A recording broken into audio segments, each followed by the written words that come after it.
ሰሜን ኮሪያ ዳግም ዓለምን ጉድ አሰኝታለች። የሀገሪቱ መሪ ኪም ጆንግ ኡን እጅግ ግዙፍ ከሆነ አዲስ የጦር መርከብ ላይ ሆነው አደገኛ የክሩዝ ሚሳኤሎችን ሲያስወነጭፉ መታየታቸው ከፍተኛ መነጋገሪያ ሆኗል። ይህ 5000 ቶን የሚመዝነው ቾይ ሂዮን የተሰኘው አዲስ የጦር መርከብ ገና በይፋ ስራ ሳይጀምር ነው ይህ አስደንጋጭ ሚሳኤል ሙከራ ያካሄደው። ኪም ራሳቸው በቦታው ተገኝተው ሙከራውን በፈገግታ የተከታተሉ ሲሆን መርከቡን የሀገራችን የባህር ላይ ጥበቃ አዲስ ምልክት ሲሉ በኩራት አሞካሽተውታል። ነገሩ የባሰ አስደንጋጭ የሚሆነው ደቡብ ኮሪያ እንዳጋለጠችው እነዚህ ስትራቴጂካዊ የተባሉ ሚሳኤሎች የኒውክሌር አረር መሸከም የሚችሉ መሆናቸው ነው። ኪም በጉብኝታቸው ወቅትም ጠላቶቻቸውን የሚያስጠነቅቅ ቆፍጠን ያለ መልእክት አስተላልፈዋል። የባህር ኃይላችንን በኒውክሌር መሳሪያ የማስታጠቁ ስራ በሚገባና በሚያስደንቅ ፍጥነት እየተከናወነ ነው ብለዋል። አክለውም ባለፉት 50 ዓመታት አይተነው የማናውቀውን አስደናቂ የባህር ላይ ሉዓላዊነት እያስመዘገብን ነው በማለት ቀጠናውን በስጋት ውስጥ የሚጥል ንግግር አድርገዋል። የሰሜን ኮሪያ የባህር ኃይል ጉዞ ግን ሁሌም አልጋ ባልጋ አልነበረም። ታስታውሱ እንደሆነ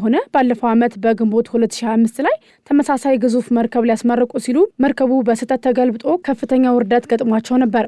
ያኔ ኪም በንዴት አብደው ጉዳዩን ወንጀልና ከፍተኛ ቸልተኝነት ሲሉ ባለስልጣኖቻቸውም ቁም ስቅል አሳይተው እንደነበር አይዘነጋም። የአሳፋሪ ክስተት የመርከቡን አካል ክፉኛ ጎድቶት የነበረ ቢሆንም አሁን ግን ያንን ውድቀት ተበቅለው በአዲስ የጦር መርከብ ጀብድ ተመልሰዋል። ይህ ሁሉ የጦር መሳሪያ ፉከራ በሚካሄድበት ሰዓት ኪም ለህዝባቸው ኑሮን ለማሻሻል ቃል መግባታቸውም ሌላ አነጋጋሪ ጉዳይ ነው። ሰሞኑን በተካሄደው የፓርቲያቸው ጉባኤ ላይ ኢኮኖሚያችንን ማሳደግና የህዝባችንን ኑሮ ማሻሻል አስቸኳይ ታሪካዊ ግዴታችን ነው፣ አንዲትም ሰከንድ ማባከን የለብንም ሲሉም ተናግረዋል። ሆኖም ሰሜን ኮሪያ አሁንም ቅድሚያ የምትሰጠው ከአሜሪካና ከደቡብ ኮሪያ የሚመጣባትን ጫና ለመቋቋም ስትል የኒውክሌርና የጦር ኃይሏን ማፈርጠም ላይ መሆኑን የአደባባይ ሚስጥር ነው። ህዝቡ በድህነት እየማቀቀ ቢሆንም የኪም ትኩረት ግን አሁንም ወደ ሰማይ በሚተኮሱት ሚሳኤሎች ላይ ነው።